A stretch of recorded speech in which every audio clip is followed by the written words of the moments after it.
Violet Jessop, 2 Ekim 1987 tarihinde Arjantin'de dünyaya geldi.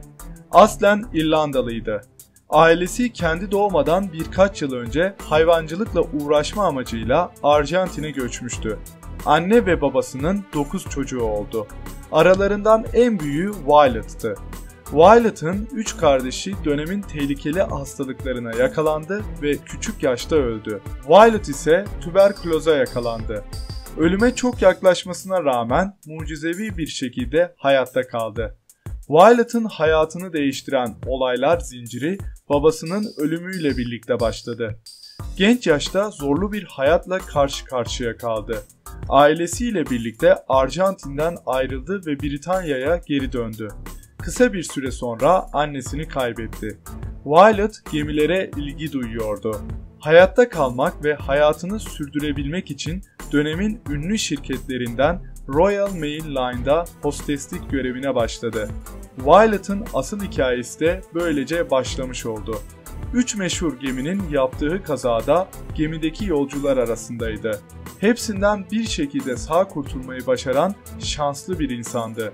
Başına gelen bu kazalar onun ölümünden yıllar sonra bile anılmasını sağladı.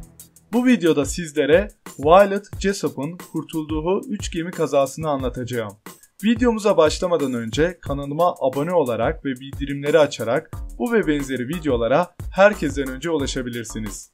Ayrıca izlediğiniz video hoşunuza giderse beğenebilir, görüş ve düşüncelerinizi paylaşabilirsiniz. İyi seyirler. Violet Jessop, Royal Mail Line'da bir süre çalıştıktan sonra White Star Line şirketine geçti. White Star Line dönemin en büyük ve en lüks yolcu gemilerini yapan şirketti. Olympic, Titanic ve Britannic White Star Line şirketinin 3 kız kardeş olarak yapmayı planladığı dönemin en büyük yolcu gemileriydi. İlk önce Olympic tamamlandı. Violet, Olympic gemisinde kamarot olarak göreve başladı. 20 Eylül 1911'de Olympic, savaş gemisi Hawke ile çarpıştı. Kazada ölen olmazken Olympic ciddi hasar aldı. Southampton limanına götürülerek tamiri alındı.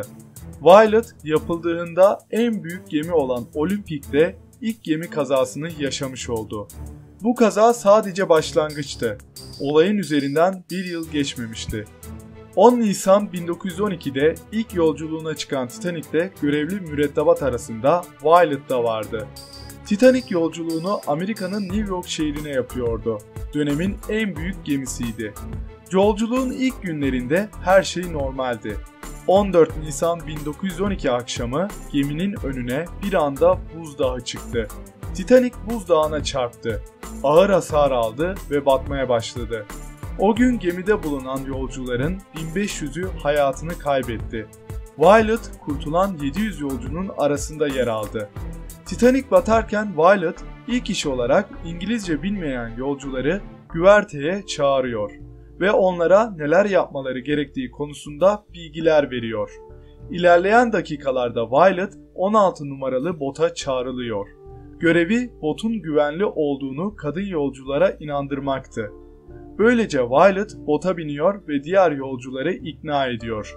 Bot dolduktan sonra Violet'a botla beraber ayrılması emri veriliyor. Bu esnada anne babasına ulaşılamayan bir bebek de Violet'ın kucağına veriliyor ve bebeğe göz kulak olması isteniyor.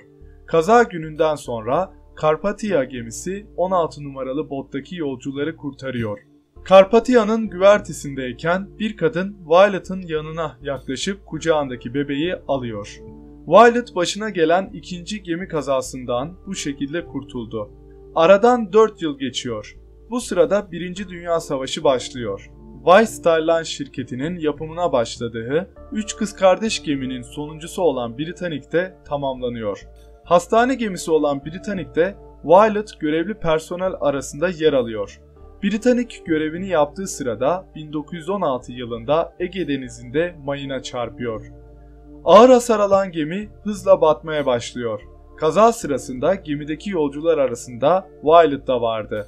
Violet gemi batarken geminin pervaneleri tarafından çekilip paramparça olma riskiyle karşı karşıya kaldı.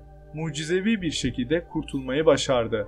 Violet dönemin 3 meşhur gemisinde Olympic, Titanic ve Britannic'te görev yaptı. 3 geminin de yaptığı kazaya şahit oldu ve kazadan bir şekilde kurtulmayı başardı.